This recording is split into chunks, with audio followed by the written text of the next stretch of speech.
I'll be leaving and taking half of the staff with me. In front of me, envelopes were scattered about. Each one said, resignation letter. Half.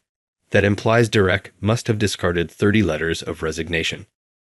There is a significant problem with about half of the staff quitting this organization. It appears that you have finally been held accountable for your deceit. It turns out that your father was as awful a CEO as I had assumed, and you disregarded my advice. In any case, we're leaving this organization. I was shocked by the blatant brutality of what he said. Perhaps his death was the only punishment he deserved. Case, we're leaving this organization. Shocked by the blatant brutality of what he said. It appears that Derek didn't hear my concerns, even though I believed I had been paying attention to them all along. I looked away, now unconcerned about him and the others, and casually replied, "Go right ahead." What? Did he truly believe that I would try to stop him? I heard Derek's astonished voice. Before long, they will regret leaving my company. Kirk is my name. I recently assumed the position as head of the General Affairs Department of a food processing company, and I recently turned 40. My father, Sam, the CEO, told me it was time for me to assume a leadership position, whether or not it constituted nepotism. Even though this year is his 60th birthday, he appears older than his actual age. He appears worn out these days, maybe as a result of bearing the burden of responsibility for so long. I was completely taken aback when he abruptly gave me the department head position. I had no idea how to manage a team because, up until now, I had been an ordinary employee. But I gave it my all since I knew my father trusted me to do the job. We frequently have discussions like this. It wouldn't be fair to appoint you CEO right immediately, so let's start with department head. I intend to turn the company over to you eventually. I'm confident you can manage it. Thank you for the trust, Dad, but I already had a lot of department head duties. I doubt that I could manage the role of CEO. You'll be all right. There are many trustworthy allies on your side. My father started making mistakes at work because he was tired, which damaged the company's reputation and eventually caused business to drop. Foster Foods was the one that offered assistance at that trying time. They kept doing business with us at a discount, and their CEO owed my father a favor. I've heard that the agreement between our businesses went something like this. Your father assisted us many years ago when my company was about to fail. I'm simply returning the favor. I sincerely appreciate it. You've really come to our rescue. Foster Foods helped keep my father's business from going bankrupt. I was incredibly appreciative of Foster Foods' assistance because so many other partners had stopped doing business with us. Furthermore, through a special relationship, I got married to Molly, the daughter of the CEO of Foster Foods. She has helped me both professionally and personally ever since. Her assistance was crucial during my hectic workdays as department head, especially since I had a tendency to overlook my personal life. Molly and I got along well, and my days felt full and fulfilling, even if our marriage was founded on mutual benefit. I asked her one day, with a hint of concern, we ended up in a marriage without love. Are you truly comfortable with that? She gave a soft smile after appearing a little taken aback. There is absolutely no issue. This marriage was a blessing for me because I had been dealing with a stalker. In addition, I like spending time with you. I felt a great feeling of relief to know that she truly cared about me. That day signaled the coming of new employees at our organization in the spring of a year later. As their boss, it was my responsibility to properly mentor the new hires joining our department. They probably still had a lot to learn because the most of them were inexperienced and recently graduated from school. It was my job to make sure they could show off their skills to the fullest and stay out of trouble. All right, I'm leaving. Good luck and be careful. Oh, and could you email me on my work phone if I get a call at home regarding the restaurant? They might not be aware of the temporary number because I sent my own phone in for repairs. Got it. The message I cited was about a personal situation that I typically manage on my own phone, not work-related. I assumed they would probably call the home phone instead, as it was out for repair. Molly. Might I was a little concerned that Molly could accidentally forget my personal number and call it out of habit. Early to prepare as a department head. By around 8:00 a.m., the new hires started to arrive. We'd already met during the orientation, but I still felt a little nervous. Our company's future rests on your shoulders, so let's work together from today on. Yes, absolutely. The new employees responded enthusiastically, showing great energy. Among them, one person stood out to me. I gave Molly one last word and left. To get ready for my role as department leader, I got to work early. By 8:00 on, the new employees began to show up. Even although we had already met at the orientation, I was still a little anxious. Happy morning. The future of our business depends on you, therefore let's collaborate starting today. Yes, absolutely. The new hires gave enthusiastic, high-energy responses. One of them caught my attention. With me here, I'll make this company number one. I'm ready to give my all and contribute, so let's get to it. The confident new hire's name was Derek. He is a man in his 20s, raised as the only son in a prestigious family of high achievers. He performed exceptionally well in the company entrance exam, so there are high expectations for him. But there is also some concern. Confidence in oneself is generally a good thing, but he tends to be somewhat arrogant compared to others. He often looks down on others and sometimes imposes his opinions on them in group work. During the interview process, his tendency for dominance had been quite evident. He had been hired nonetheless based on his strong potential, according to the interview panel. But I worried he might clash with others, something that didn't take long to happen. When assigned to organize some data, Derek promptly remarked, "This is such an outdated method. I'll come up with an efficient way to do this that'll help us get through the work faster." Naturally, his comment irritated the experienced employee guiding him. I stepped in to smooth things over, but the prospect of this happening repeatedly left me with a heavy feeling. I resolved to keep a close watch on him to ensure he didn't stray down the wrong path. About 30 new employees joined the company this year. With our recent growth, our workforce had nearly doubled. 5 of the new hires were assigned to my department, and they all had somewhat strong personalities. They were bright and outspoken, but Derek tended to be overly confident and impulsive, while the other 4 had a tendency to stubbornly cling to their own ideas.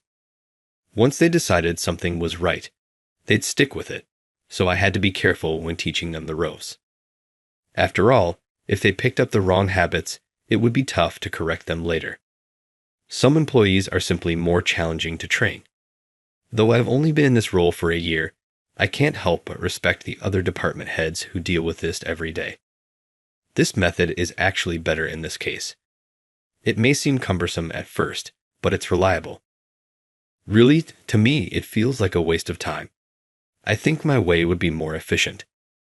I feel like Derek, and I have this kind of conversation constantly.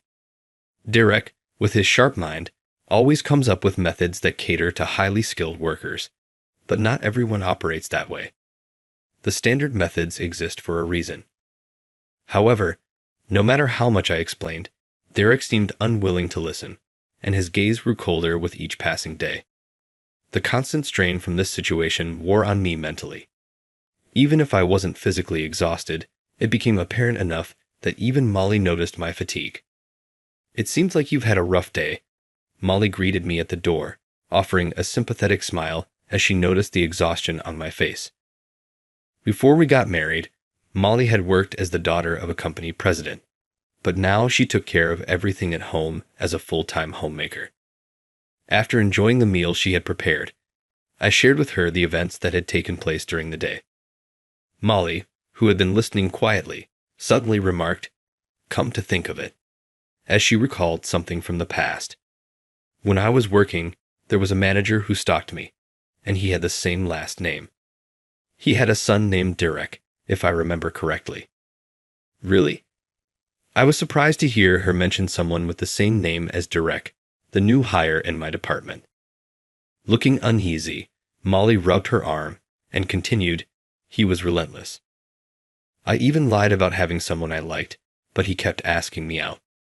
Some might say he was determined, but in reality, he was just stubborn. I wonder if Derek's the same way. It's hard to say if they're the same person, but Derek sure is stubborn.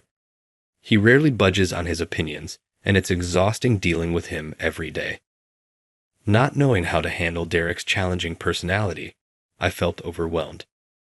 Perhaps noticing my frustration, Molly gently changed the subject. By the way, how's the restaurant you're helping out at on your days off? She was referring to the place I'd been assisting temporarily. It seems things are finally getting back on track. They should be hiring new staff within a few days. That's a relief. I had been helping out at a friend's restaurant on my days off. Several of their employees had come down with a bad flu, leaving them severely understaffed. Though busy with my own job, I stepped in because my friend was in a real bind. Kindness always finds its way back to you. One day, someone will surely help your company in return. Molly gave me a warm smile as she cleared the dishes. Her words about kindness reminded me of Foster Foods, the company that had once helped my father's business. A bit of empathy can go a long way in saving someone during difficult times. Thinking about this, I felt the stress from my day gradually start to lift. Incidentally, a few days later, I learned from Derek that his father worked at Foster Foods. Apparently, his father was in the same department Molly had mentioned, confirming that her story about the stalker was indeed true. Derek seemed unaware of this part of his father's past, though. After talking to Molly, I decided to keep a closer eye on Derek's behavior. He often opposed my methods, but he seemed to get along with the other employees. However, he frequently criticized me to the new hires.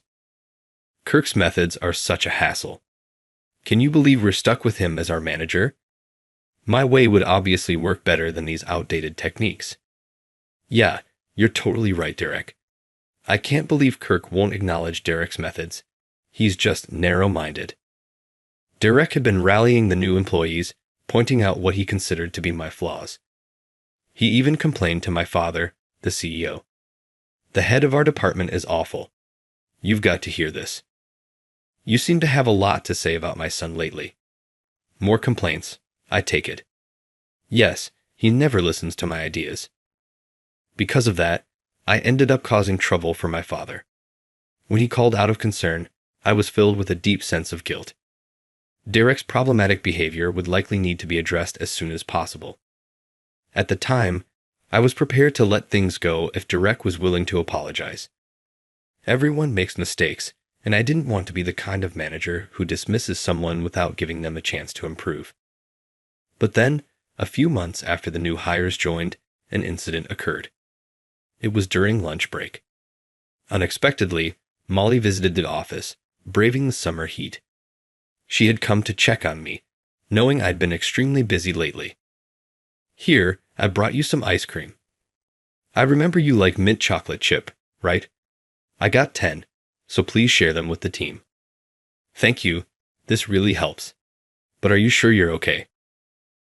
I had something to eat at the cafe, so I'm fine. Still, it must have been tiring. You should cool off here in the office a bit before heading back. The distance from home to the office isn't exactly close, and without a car, Molly likely took public transportation. Looking closer, I noticed she was sweating. I guided her to an empty conference room, intending to put the ice cream in the freezer. Just as I was about to leave, Molly's phone rang. Oh, it's from your family. I wonder why they'd call my phone. Puzzled, Molly answered the call. Not wanting to interrupt, I quietly stepped out of the room. About 30 new employees came shuffling in, and leading the group at the front was Derek. Out of nowhere, he hurled an accusation at me. Kirk, we can't work here any longer. The shock of his words left me speechless. I hadn't even had time to pick up the box of ice cream I dropped as Derek continued his tirade. It seems he'd seen me helping out at the restaurant and completely misinterpreted the situation. The company's financial state isn't good, is it? I saw you working another job recently. Things must be so bad that you're forced to take on extra work. No, there's a reason. I hurried to clear up his misunderstanding, but Derek quickly talked over me, as if determined to silence me. His actions made it clear that he wasn't interested in any explanation. He just wanted to drag me down. Looking at me with a smug expression, he raised his voice even more.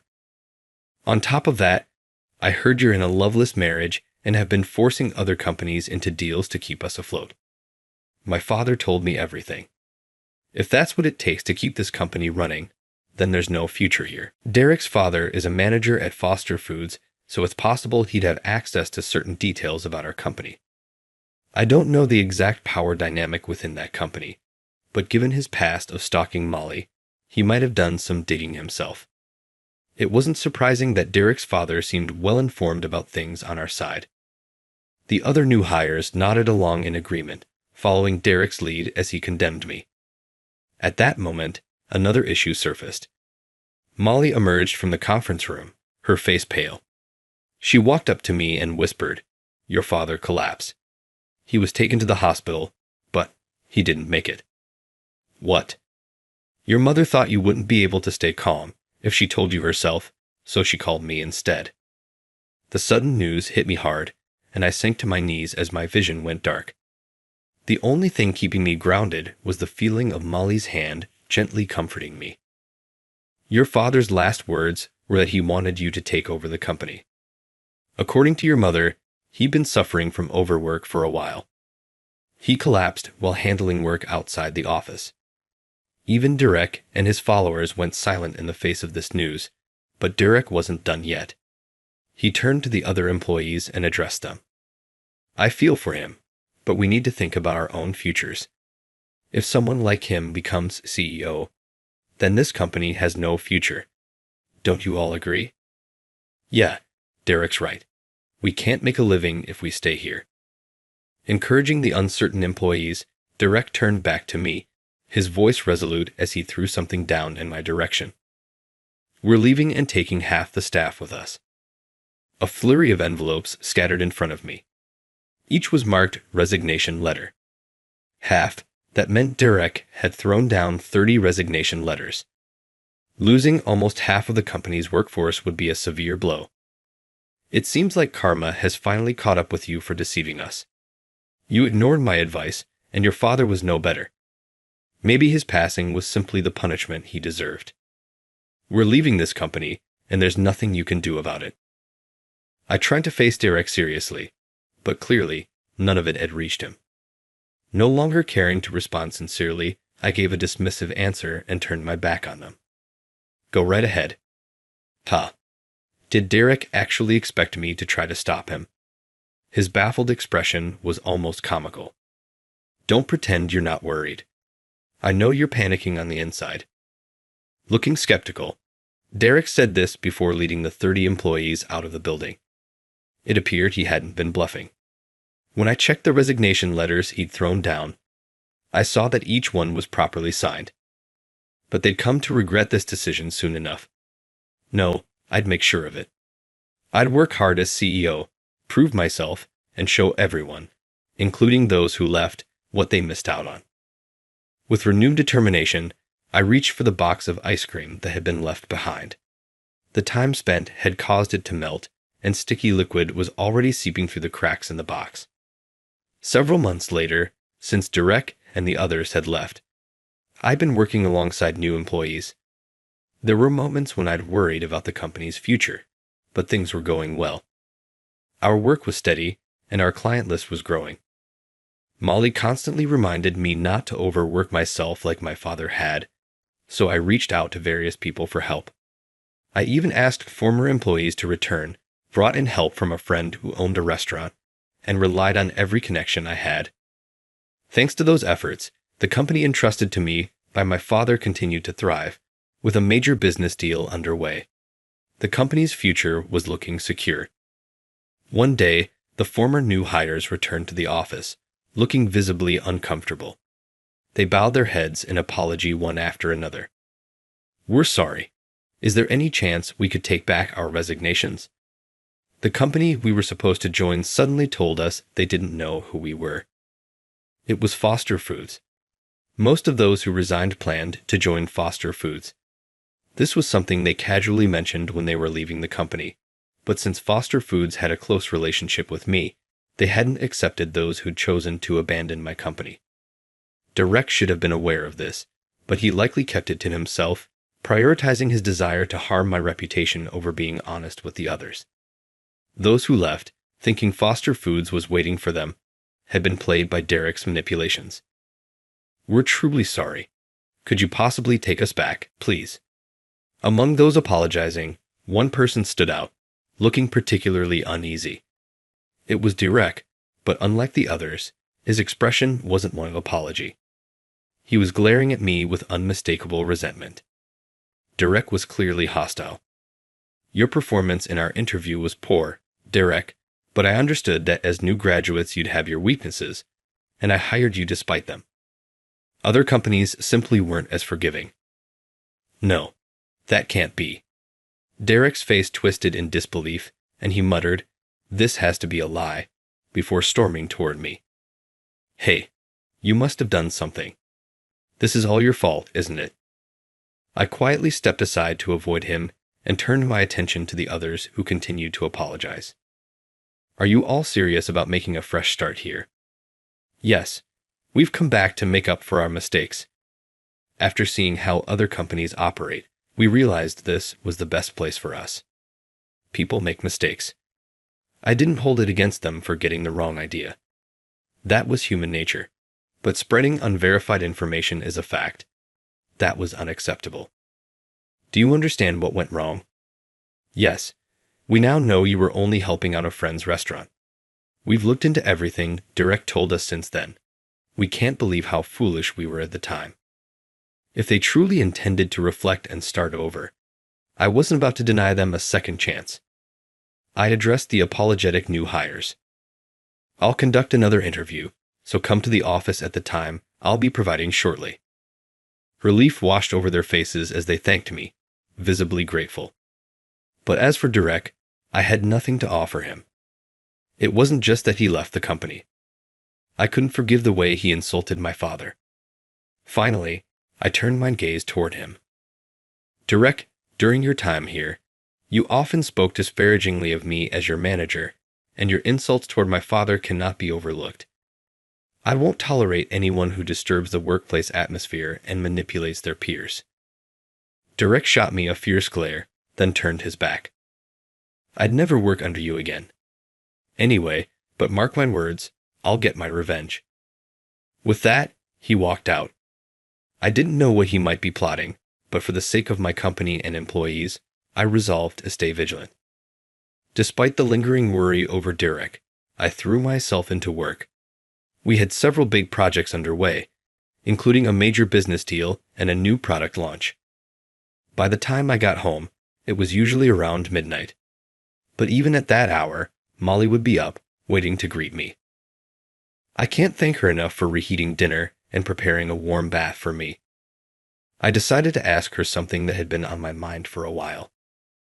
"Molly, I know our marriage was initially out of convenience for both of us, but how do you feel about it now? Why do you ask all of a sudden?" Molly was chuckling softly, but she must have realized that I was serious. She responded with a serious expression on her face. "I do love you, you know. Even if the initial reason was more practical, like dealing with my stalker. I feel the same way." Hearing her honest answer, I felt a wave of relief.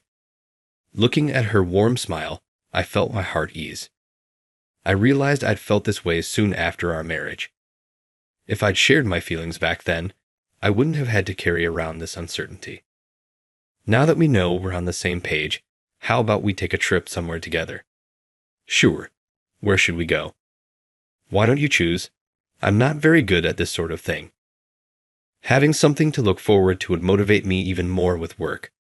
There's a new hot springs resort that just opened last month. I've been wanting to go. A hot spring sounds great. I'll make sure to clear my schedule. Molly beamed with excitement.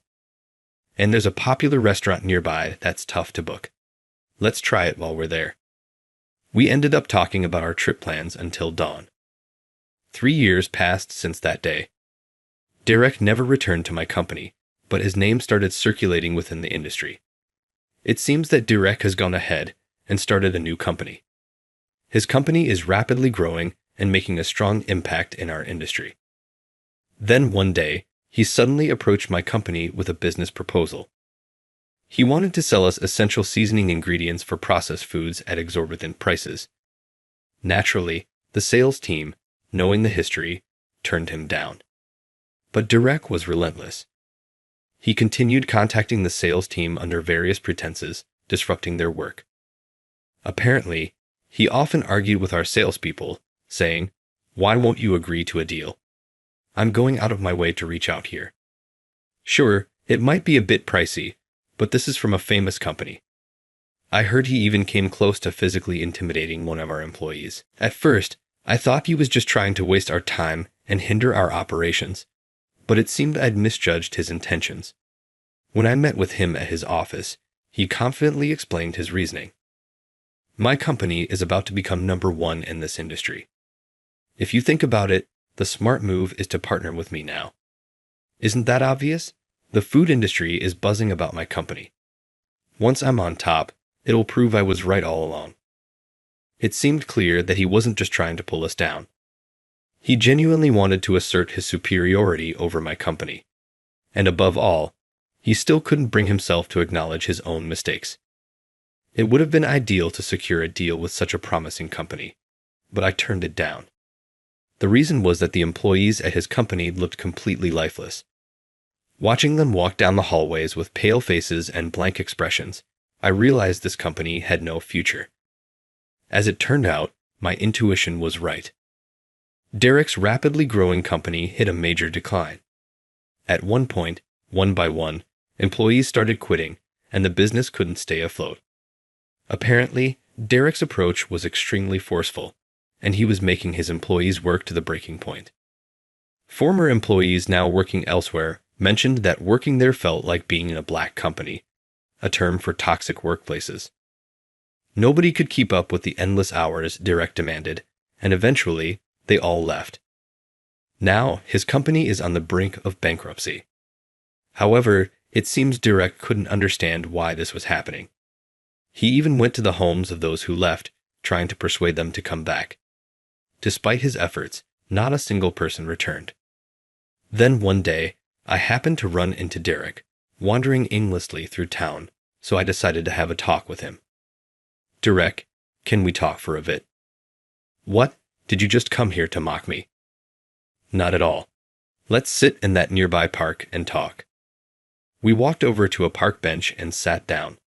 Since we weren't on friendly terms for idle chit-chat, I got straight to the point. "You don't understand the value of people because you only see them as pieces on a board for your own use," I told him, what I'd felt for a long time. Derek looked at me, surprised. "What did you just say?" "Also, you're too convinced that your way is the only right one. There's wisdom to be learned from others' methods. So you're saying I was foolish." He probably hadn't realized his own flaws until now. I could see the irritation as he ran his hands through his hair. "So you're saying I should just lower myself to accommodate foolish people?" "That's not it.